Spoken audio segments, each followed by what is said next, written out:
મારું નામ જોશી ભાવિક છે। બધાને જય માતાજી। આજથી શરૂ થતા આ પાવન પ્રસંગ એટલે કે ચૈત્ર નવરાત્રિ। ચૈત્ર નવરાત્રિ આમ તો ચૈત્ર મહિનાની એકમથી લઈ અને 9 દિવસ સુધી માનવામાં આવે છે। અને આ હિન્દુ ધર્મની અંદર 4 પ્રકારની નવરાત્રિ આવે।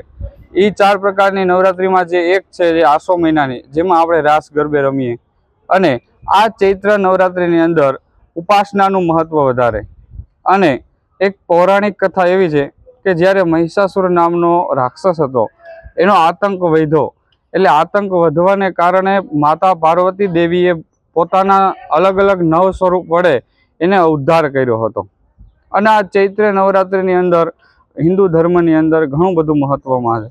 અને આજના દિવસે હિન્દુ ધર્મનું નવું વર્ષ પણ ચાલુ થઈ જાય એવું પણ માનવામાં આવે છે। અને ચેટી ચાંદ તરીકે પણ ઓળખવામાં આવે છે।